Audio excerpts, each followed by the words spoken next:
Delighted to welcome onto the stage Fabienne Viala, who is the chair and country manager for Puigs. Yes, absolutely. So, Fabienne, the floor is yours.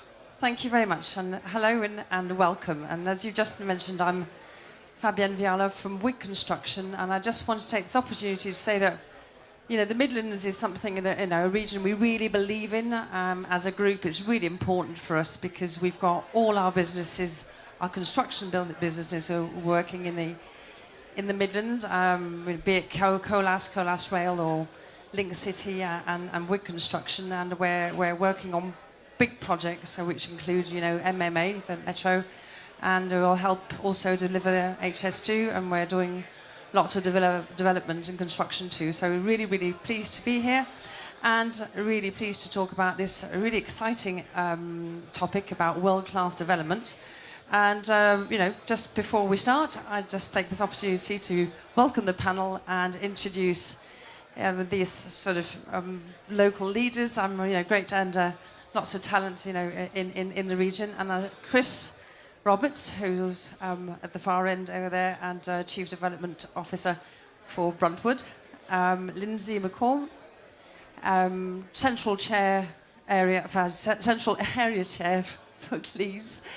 Rob Eaton, who's Head of Planning, Transport and Strategy for the Birmingham Airport, really important also. Stephen Reynolds, Director of Friegate for in Coventry, and Trevor Payne, who's Director of Estates for the University of Birmingham, which is also an iconic and world-class place to be. So welcome to everybody, and I just want to start off and kick off with one question for all the members of the panel, and this is, you know, what sort of benchmarks do you think, you know, world-class development should reach, you know, to be classed as such? And I'll start with Chris. Maybe you'll take the opportunity also to say what you're doing at Bruntwoods and see how you can link this in to yeah, this theme. Well, it buys me some time before answering the question. So I'm Chief Development Officer at Bruntwood. Bruntwood are a family-owned business, circa £1 billion investments, but we've got a £2.5 billion development pipeline, which is predominantly in the north of England, Manchester, Leeds, Liverpool, and of course Birmingham. You probably heard the announcement yesterday that we'd acquired Innovation Birmingham from Birmingham City Council, which in itself is not a significant property acquisition, but in terms of the partnerships and the strategic value and the opportunity that we see it brings to work with partners, some of whom are sat here today, but also with the city, and in the context of Birmingham, is just a huge opportunity for us, and one we're very excited about. World-class development. I mean, I suppose you're going to hear it loads and loads from people. It's pretty trite. It's about skills. It's about housing. It's about connectivity. And it's about community. And all of those things on their own mean absolutely nothing. But it's about how you make those work together and create something that's sustainable. And you know, you can go abroad and look at fantastic examples. Go to Copenhagen, go to Stockholm, and you look at those and you go, that's fantastic. But what works there doesn't necessarily work in different cities. It's about going with the grain. So it's about having the right skills for that city that play to the right employers, the right types of housing that play to the right types of demographic and the right future demographic that you want to attract, the right type of connectivity. You know, not just connectivity within the city, but connectivity to other cities, but connectivity across the city as well. So I think for me, it's about those four key planks, but it's about making those planks relevant to the place you're doing them in, and it's about how you make those planks work together and connect. Because any one of them in isolation, to be honest with you, is pretty pointless. You know, we only build commercial space because employers want to be here. Employers only want to be here because we've got the skills that they want to employ. Graduates only want to stay because we've got the employers who want to employ them. And so it's just that whole sort of ecosystem of making things work together and just, you know, being sustainable. And as I say, it will be different nuances in different cities. And it's about really understanding what you're great at, not trying to emulate someone else, and putting the flag in the ground and saying, in this case, this is what Birmingham is, this is what Birmingham can be, and this is what Birmingham's going to do, and this is how it's going to do it. But most importantly, at the end of it, you've got to have a community, and everyone's got to feel that they're bought into it and they're getting something out of it. And I know that sounds sort of very liberal and everything else, but it's the reality. Because otherwise you really will not get a sustainable community. And I think that would be the one thing I would say is the city's got to be, and the development in the context of the city has got to be something that really is for the benefit of all. Thank you very much, Chris. I mean, would you like to add something, Lindsay? I think Chris, I'll echo that and that response. If I'm honest, I had lunch with him yesterday. Yeah, stole all his ideas. exactly. No, I wish you had. In terms of my role, I'm central area chairman for Gleeds. In the Midlands, we employ 300 people. We've been in business for over 130 years, so we see we've got longevity of our business in terms of we've been for 130 years. The plan is to do that again, hopefully. And the key thing I think in terms of all the things that Chris has said, I think that only works when you've got political leadership, in the sense that you've actually got political leaders who actually say, they put a flag in the ground, this is what we want to do. The government's helped by spending £25 billion putting HS2 into Birmingham to connect it into London. I think all those sort of things start to take forward world-class development because it enables. And I think although the political leadership needs to be there, I think business leadership needs to be there, education leadership needs to be there, to actually make whatever we design and build is something that you can actually say is, it starts to create a name. So the Midlands Engine is the brand we're using now. It's something the longer term is that across the whole the UK post-Brexit. It's something that we are proud. People recognise, but I think it always comes back to, at the end of the day, it's political leadership. And I think yesterday, today and tomorrow, what we are now seeing around in this pavilion is the leadership of the region finally getting their act together. And things are really moving, yeah. And I think that's a change. And I've lived in Birmingham for 18 years. I'm not from Birmingham originally. You can probably gather that from my accent. Probably, yeah. But in the sense that now I'm a proud Brummie. I'm a proud Midlander, and it's something that we need to live day by day and support as much as we can do. Well, thank you very much, Lindsay. Rob, I mean, the airport is in the centre of everything, isn't it? So, I mean, what's your take on the benchmark for being world class? I think certainly in terms of the region itself, for it to be classed as world class, it has to have the connectivity with the world. And clearly that's where Birmingham Airport kind of steps in and fills that gap. Last year we had 13 million passengers, and of those about 2.5 million were business passengers. Wow. So that's 2.5 million business trips being made to facilitate the investment, the trade, the tourism, the productivity that helps make a region great. And it'd be unfair of me not to mention East Midlands Airport as well, yes, which we also have as well in the region, which is the biggest UK cargo airport.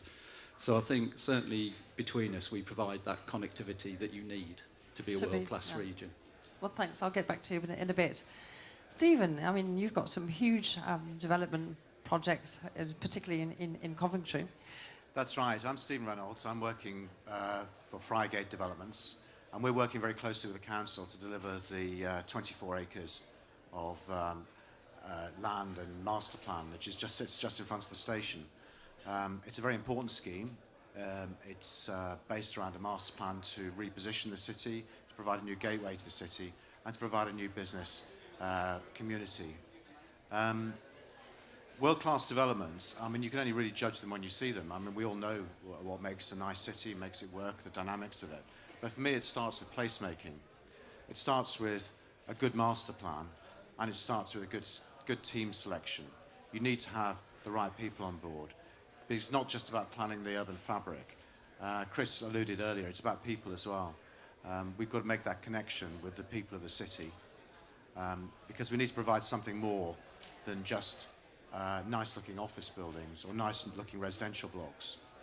So for me, world-class development, you can only really judge it after the event. I think we all know the big schemes that impress us all. But what we're trying to do is work around a very good integrated master plan that ties into the fabric of the city and takes the city, hopefully, to another level. And I think that's got to be the aim of world-class development. Thank you. Trevor, I think there are lots and lots of things going on in the university. I think you've got a capital costs sort of program to roll out, and maybe you'd like to talk about that a bit? Yeah, thank you. University of Birmingham have got a huge capital programme that we're working through at the moment. So we've got about £1 billion to spend over the next 10 years. We'll spend 700 million of that by 2021. We're investing at the moment in the campus, but we're also developing overseas. So we're developing a new 4,000 student campus in Dubai, which is interesting. And if we talk about world class, there are elements in terms of innovation that we can bring from that experience. I think the theme that's starting to emerge for me from the conversation so far is this whole live, work, play. You know, from a university perspective, 48% of the students that we have in Birmingham choose to stay in the region when they've finished their time with us. Those people need to have somewhere to live, they need to have an environment to flourish in, and work needs to be available to retain those people. University of Birmingham is responsible for about 1 in 50 jobs in Birmingham as well. So we, as a university, we take this really seriously, our contribution to the local economy, but also making sure that we're contributing to a vibrant Birmingham and an innovative Birmingham. One of the big schemes that we're pushing at the moment locally is the Battery Park Life Sciences Park, which is going to be a huge game-changing investment for us.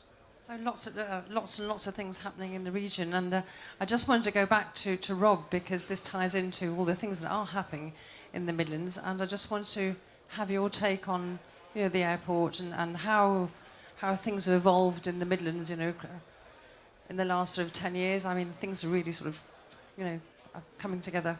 Yeah, I mean, certainly about 10 years ago we were at about 8 million passengers, and that's grown to, as I said earlier, about 13 million passengers now.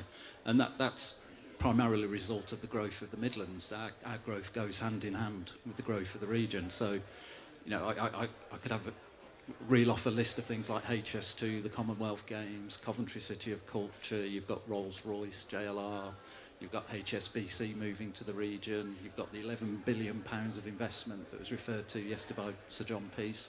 These all help the reputation internationally.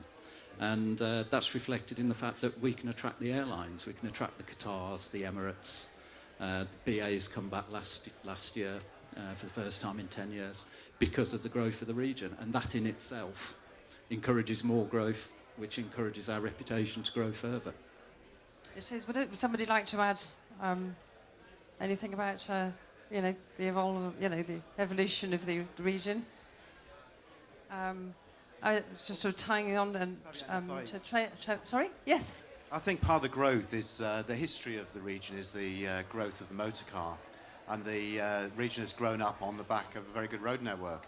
What we've got now is the opportunity to make changes, because there's also a very good railway network, and the connection to the railway, the opportunities presented by High Speed 2 changes the connectivity and changes the balance. And I think the regions are becoming ever more important, because the growth of London cannot continue without supporting growth in the regions. No, it's part of the dynamic and growth of the UK economy. There has to be more done in the regions, and it's about accessibility, it's about affordability. So all of these things are important. Well, thank you very much. So I just wanted to also come back to you, Trevor, because we were talking about connectivity and you were talking about the Life Science Campus. So would you like to talk a bit more about that? See how this ties in? Absolutely. The Battery Park Life Science Campus, I think, offers a real unique opportunity from a life sciences perspective. Geography plays a huge part in that uniqueness. The site is equidistant to the campus, the Edgbaston campus, and the QE hospital, Queen Elizabeth Hospital. So in effect, you could be from bedside in the hospital or from desk side in the university onto campus within 10 minutes. And that immediately gives access to some of the world's best clinicians, the best researchers and academics, and that's unique in terms of a proposition. So that's also supported by some really good transport networks. And again, a theme that I think is emerging is around transport and connectivity. We have a station, the university station. There are plans to invest in that station ahead of Commonwealth Games. That can only help develop that site and make it easier for people to access the site and work with us.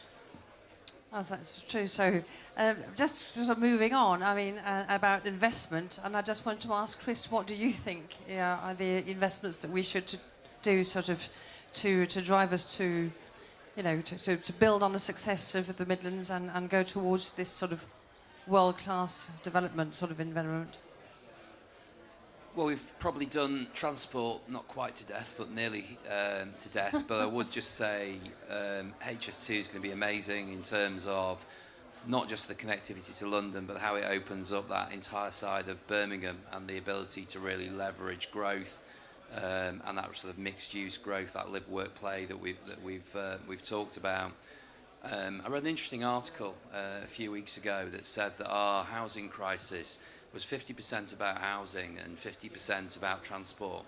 And that actually we had a much more, and I'm not talking about connecting, you know, London to the rest of the regional network, but that we had a much more integrated transport infrastructure around our key regional towns or regional cities, that actually the opportunity for people to have a wider choice where they could live would actually see a much more sort of holistic growth in housing and a more generic, you know, a more sort of almost sort of generic growth in housing, as opposed to trying to force it into various slightly controversial sides. And I do think that that's true, and I do think that what we've absolutely got to be clear about is where we have got, and I'm afraid government is where government is in terms of being able to make decisions on key transport or anything actually. But I think where we have already got strong connectivity and strong transport, we have to have strong planning policy, and that planning policy absolutely has to be saying that you've got to put density, you've got to put quality, and you've got to put the right blend of uses in, because what we can't afford to do is not maximise those wider transport links that provide accessibility back into the city centre, both for commercial but for living as well. And I just think that'll be a real opportunity, and so we've got to be forcing developers like me to be much more imaginative and much more creative and much more ambitious where we've got sites that are on existing key transport links as well. And I think that will be, you know, that is not the only answer, but I think connectivity in housing, there are lots of answers, and that certainly for me would be a step change that the local authority could take into its own hands and deal with now. And in fairness, I think Birmingham already are. Stephen, would you like to add something on sort of investment around world-class developments? Sorry. Yeah, I think the investment opportunities for the market are there to be seen, because the West Midlands is one of the strongest growths of any region in the UK, and that growth presents a real opportunity for private investment. But I think the public investment needs to continue as well, because the public investment needs to completely reassess the infrastructure. I mean, it's not just transport. There are weaknesses with the delivery of electricity to city centres. So I think those sort of infrastructure investments are important. I think it's also important for the combined authority to be looking at addressing market weakness, because the property business is a build-to-order game these days. I think it's really important that the market weaknesses are addressed by the funding bodies to enable development to take place, because at the end of the day, development is part of what provides the economic growth. It's the fabric that enables economic growth. So it's really, really important that we all maintain the momentum with all of these very good schemes. Thank you. Yes, Trevor. I think investment needs to be targeted, it needs to be focused, but it also needs to be sustained. I mean, we need to get the job done. It's no good having pockets of world class. If we're serious about it, we need to make sure that we coordinate this and deliver upon it.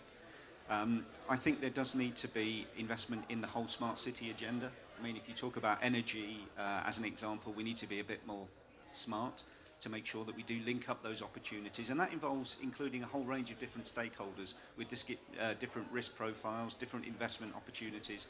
So I think there's a lot of unlocking discussion that needs to go on as we take this forward. Thank you.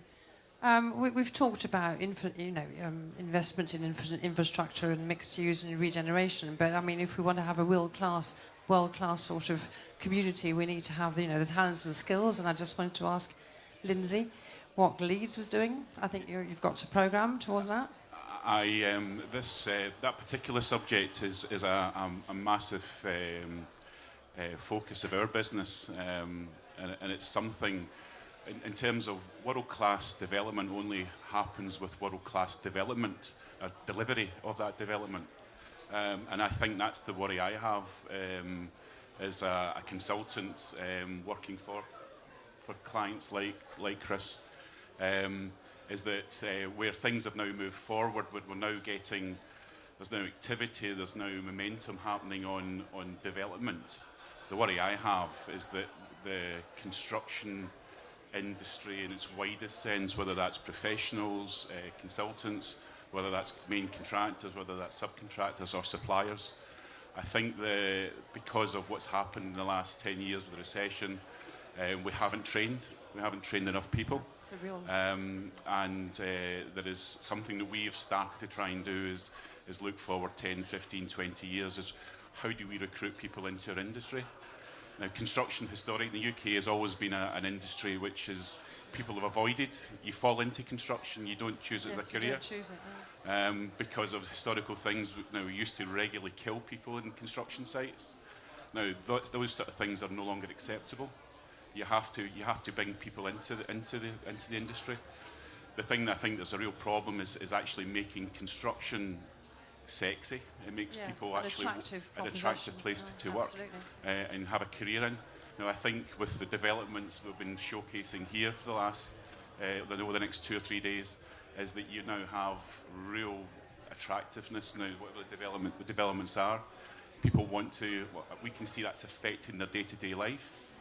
But the connectivity of how you get primary school or secondary school kids into our industry is really hard. Now, some of the things that we as a business are engaging with is with the combined authority in the West Midlands, is how we actually identify, how we connect schools to our industry.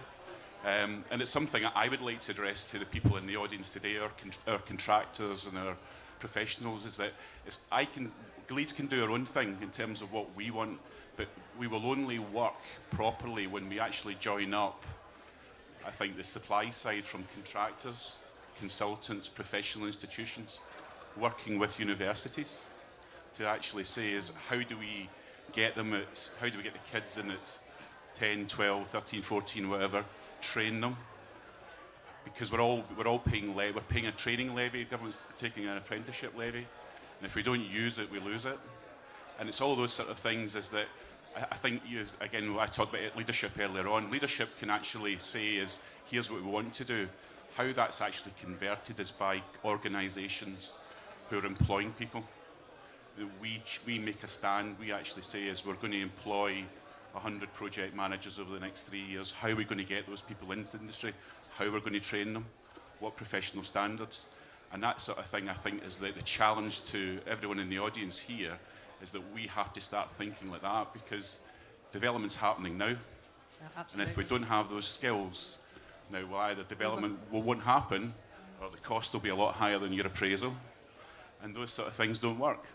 So it's in our hands. Whether we choose to do it, we'll find out. Well, I totally agree. I mean, from a big construction company, I mean, our main issue is trying to find the skills, to build these sort of iconic buildings, and we're also thinking very hard at how we're going to get people to engage and change the image of the industry, because I think there's something also to do to attract people. We need to change the image. So would somebody else like to sort of react about how we could sort of attract talent and skills to this industry?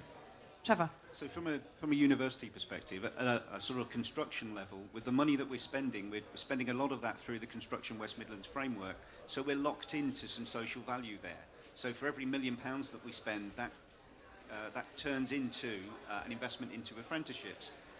At a local level, within the university, within my department, we've now got 12 apprentices that we've taken on within estates, so mechanical and electrical, and this year we're doing project management.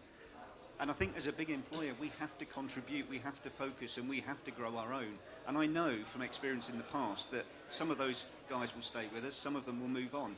But that is part of being part of a bigger picture, is about starting at a point in time and developing skills. I think picking up on the point about world class, I think world class is about development, but it's about a mindset as well. It's about a cultural change.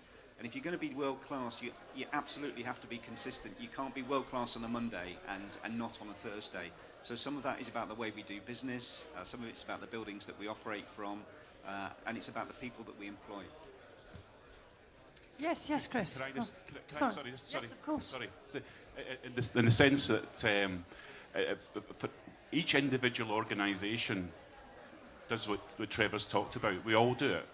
I think to make the step change is that we all have to do it together. Yeah, I totally Now, agree. all main contractors, all the consultants, the professions, and there's lots of sacred cows within those organisations and the mindsets. And if we don't change it, I think we will have problems delivering quality. We'll all have problems. We'll all have problems delivering quality buildings. Absolutely, Chris. I mean, I would add to that. I mean, you've talked about contractors, consultants, subcontractors, but the client has a role to play. You know, as an industry, we're too guilty of the whole boom, bust, hire, fire. You know, we don't have a long term. We have a recession for 6 years, then wonder why I've got no skills, and we're seeing wage inflation at record levels, particularly amongst those with skills. You know, and as a developer, we're too guilty. Obviously not us, because we're lovely. But there's an industry where we're too guilty of trying to screw the best price, to be brutally honest, out and playing contractors off against each other, which basically gets passed down the supply chain, and you end up with where we are at the moment. You end up with subcontractors not prepared to open up all of their lines because they're too burnt by what happened in 2008. So they're not prepared to carry the overhead and the risk. So you end up with supply chain constrictions, and it passes all the way up. So there's absolutely a role for us to play, and we can work on frameworks, and we have transparency, and we use technology where we, you know, BIM doesn't work particularly well for the client because the client doesn't see the transparency of the benefits of it. We know it takes risk out. Let's share that risk and let's share the upside of it, and then you get rewarded in your price, and we can build sort of long-term sustainable relationships. The other thing I'd say, and this is possibly controversial, and not quite as relevant as normal because of who the chair of this panel is, but I'm the father of a 13-year-old daughter, and you talk about skills, and you've got, well, basically 5 middle-aged blokes sat on the stand here. So if we're all so serious about it, then we need to be basically broadening who we bring into the industry. And then I'd also go as far as to say is you've got 5 white middle-aged blokes sat up here. So we've got to be more inclusive. We've got to be reaching out for a much broader range of people, because if my daughter says she wants to go into this industry, I want to make sure that she has the equal, you know, absolutely the best chance that anyone else would have. And I know it sounds like I'm on a platform, but it isn't about that. The amount of skills and talent that we're missing out on, and therefore profitability, and I'm a developer, so really it all is about profitability, is just, you know, it's just something which I don't think we can afford to carry on doing in this industry, or quite frankly, in this country. Sorry. That's great, Chris. I really agree with you. I think, you know, we really need to do sort of be more inclusive, I mean, on a diversity point, and sort of tapping into, you know, talent pool in sort of from different sort of environments, and also, obviously, women and people from different, you know, environments and cultures to make, you know, this industry sort of shift to something, you know, which because it's a great industry. But we just need to sort of step change it towards where it should be. Thank you very much, Chris, for that. I've just realised we do have some diversity. We've Sorry? got Scotsmen. So you're going to do this.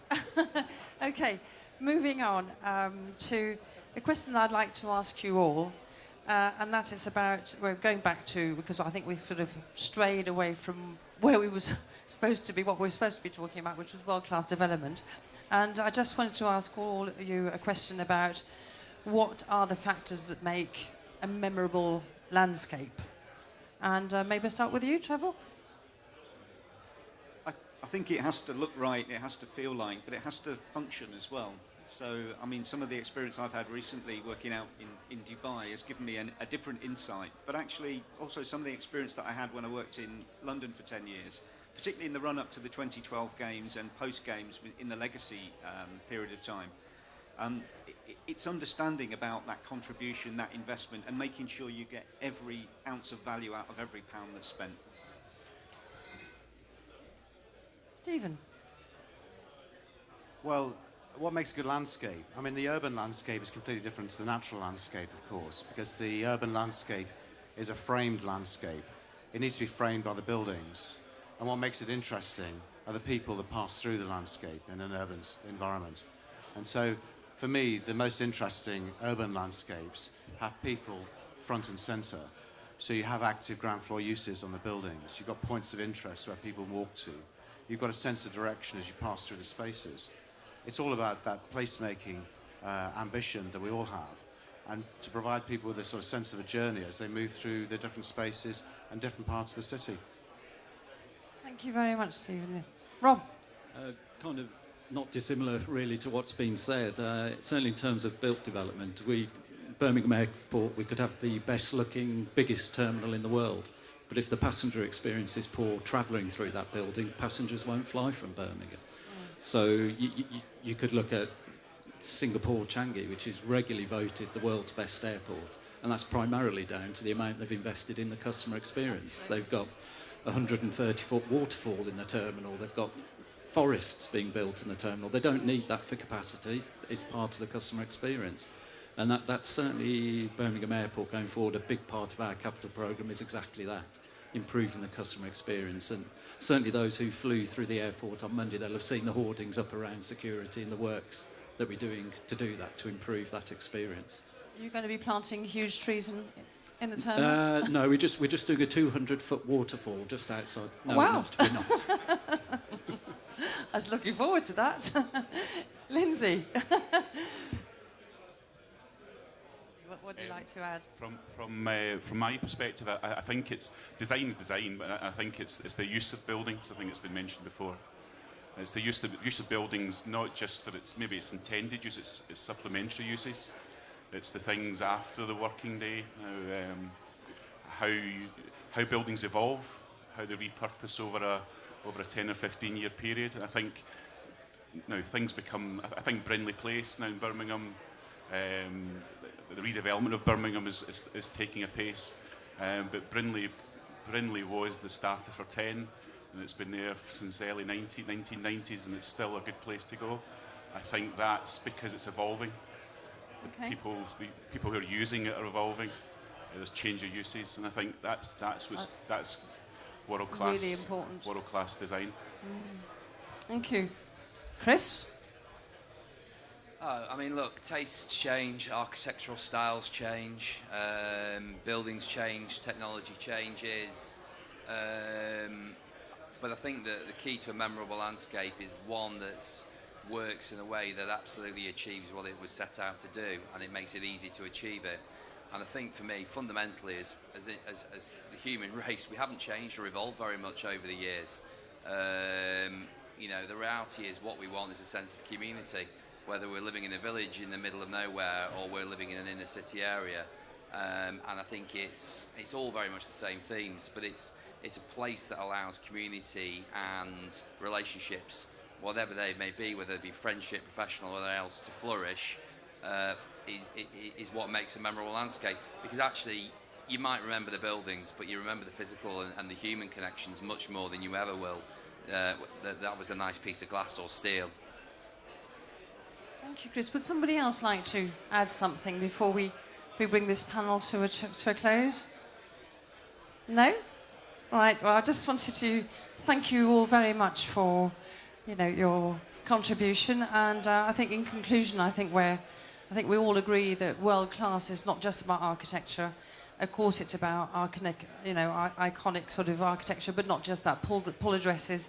But it's also about the experience and the quality, and also investing money into developments so they can be flexible and sort of evolve to adapt to the future. And it's all about experience and sort of making places where you can live and play and work. So thank you very much to all of you. And I suggest that we all have a hearty round of applause for our panel. Thank you very much.